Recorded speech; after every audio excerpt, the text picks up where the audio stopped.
Hello, everyone. Welcome to God's Word CD. So, guys, let's talk about the city of Johannesburg. This is something that I've been observing, and I'm not very surprised with what exactly is going on and the words that are being uttered by the mayor of Johannesburg, Dada.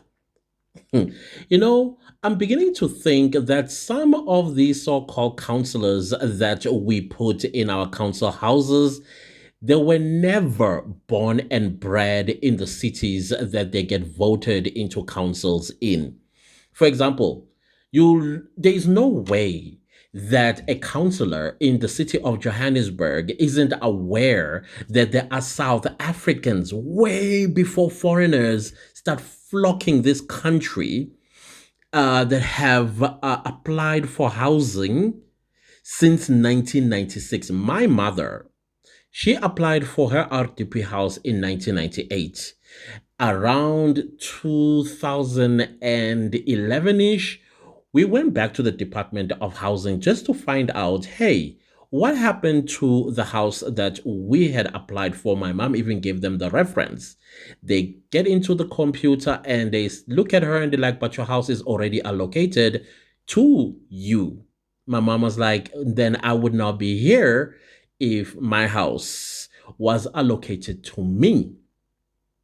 Anyways, we knew that we're not going to get any help because the moment that lady, I still remember her facial expression, like, well, it's not my problem type of facial expression. And my mom is the type of person that does not like pursuing things. It is what it is at this point. So now you telling me this Mabaso person is a Joburger. I mean, like born and bred in Johannesburg, because as a MMC for housing or whatever human settlement, you ought to have known that there are South Africans that applied for houses as far back as 1996. And then you build low cost housing, or is it flats that were meant for South Africans to move in? But instead, the mayor is being accused of allocating illegal foreigners into those flats in Flairhof. How is that possible? How is that possible? Because this gentleman right here is going to explain nonsense. Listen to this nonsense. Greetings to the residents of Johannesburg. We want to report to the residents of Johannesburg about the outcomes of the engagement with the leadership that we have made, which represent different communities in Johannesburg, particularly in Soweto. And the engagement was with regards to the evacuation that we had actually conducted in the inner city, where we allocated the affected tenants in Flairhof.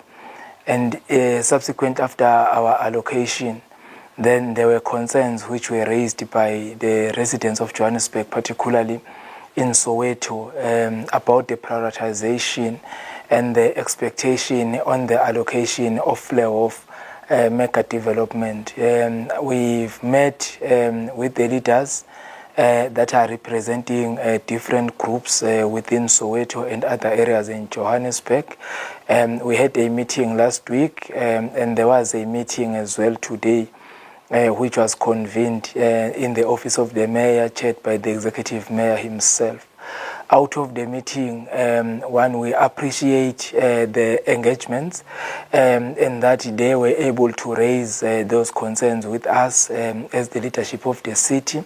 We appreciate that a lot, but as we had engaged with them, there are resolutions which were actually taken because we were amicable, in engaging and also accepting the proposals, but also there are proposals which we also submitted to them that are in line with the council procedures and which are also in line with the allocation policy as presented by the National Department of Human Settlements, because everything that we do, we always adhere to our the council processes and the processes that are dictated to by the legislation, the housing code, and the national government.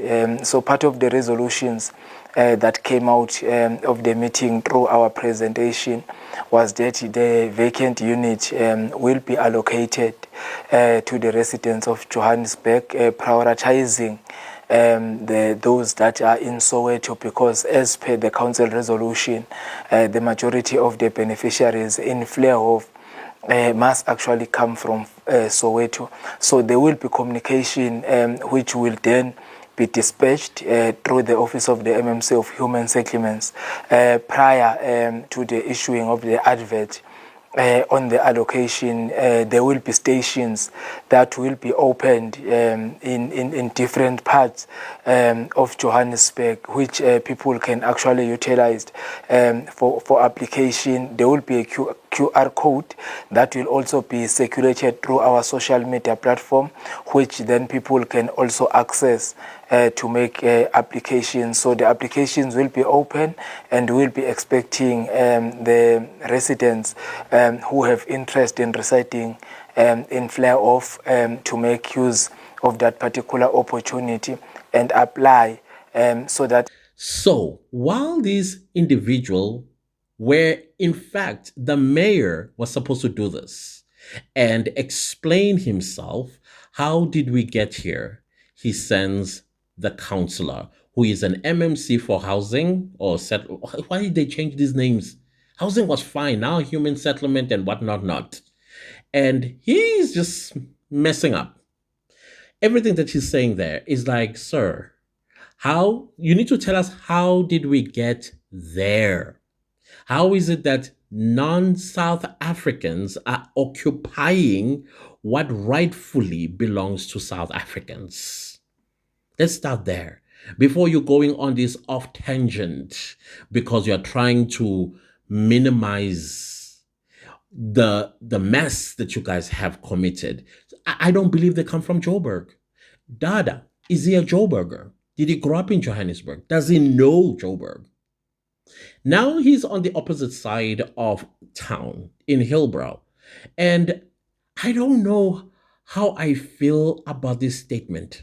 We are going through a process. We're vetting all the people, screening them and profiling them before we evacuate.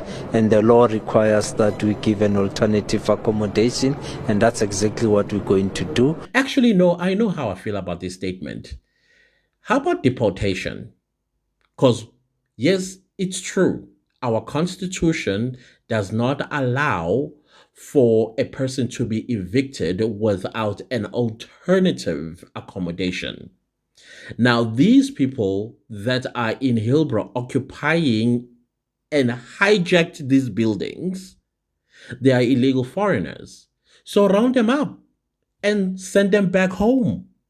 Because if you say you're going to find alternative accommodation for them, that means there is going to be yet another group of South Africans that applied for housing as far back as 1996 are going to be left out in the cold while you are providing alternative accommodation to illegal foreigners.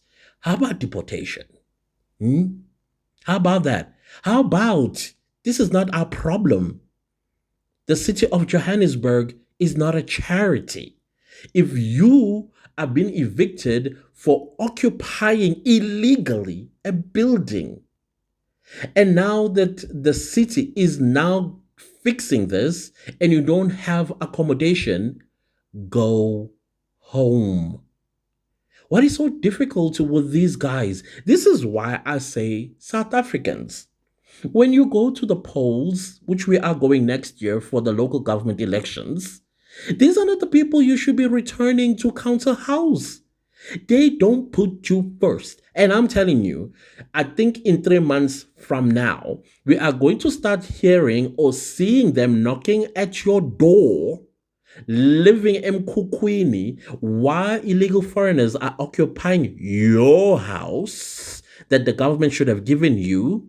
And they will tell you, oh, we will put you first. We will build you a house. We will this, we will that, and we will. No, shut the door on their faces.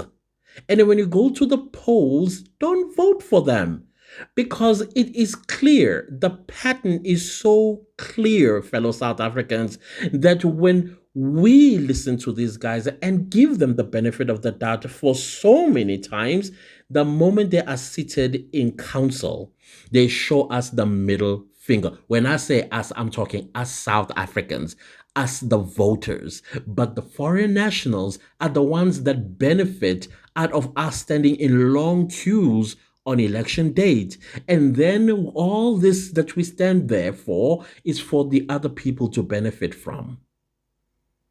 Make it make sense, fellow South Africans. For once, can we wake up? Just for once, can we wake up from this slumber? Because there are people that are coming from outside who know what to do. They know what to do and they get what they want. Us, we sit folding our arms and waiting, holding a wall that will never fall. When are we going to stop? When are we going to stop? Because we get opportunity every 5 years to change our situation. But no, we keep saying, bring more of our heartache and headache and chest pains.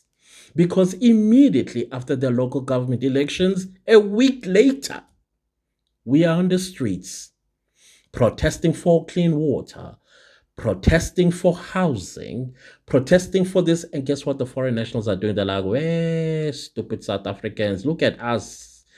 We are secured under this roof that is supposed to be yours. When are we going to wake up? Shut the door on their faces. If you got dogs, multiply them so that they will be scared to enter your yard. And you'll be sitting inside your house sipping your cup of tea and then looking and reading and understanding manifestos. South Africa does not only have one political party or two or three. It's not made of EFF, it's not made of DA, it's not made of ANC, it's not made of Action SA. There are other political parties, including independent council candidates. But you need, fellow South Africans, to be, I don't know, strict, ask questions. How are you going to do this so that you are able to hold them accountable? You can hold them accountable. And I think we are also failing ourselves by not utilizing our courts. Do you know that a promise, it is a legal and binding word? And if it's broken, you can go to court and get remedy for that. Did you know that? I'm sure our courts keep wondering why these South Africans are always complaining when they can come to us. A promise has been broken. So we need to hold them accountable through the courts. Somebody else will say, well, separations of power. No, let's look at the Constitution.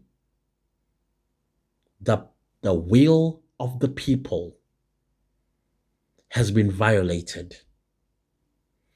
And now we are having counselors that say things like this. I know people. And now they're making it political. Oh, it's this because of the EFF. Hey, this because of ENC. What do you call this? ANC. Hey, this. Hey, that. Nobody's taking accountability. Now you have South Africans in that group of people that are evicted. And they're sleeping in open sky. Right? Who cares? But no, let's put the foreigners in the houses that belong to South Africans. Wow. Wow, South Africa. I'm tempted to say you deserve what you vote for. I am tempted to say that. But anyways, please don't leave without liking, sharing, commenting, and subscribing. We shall be talking more about this. Goodbye.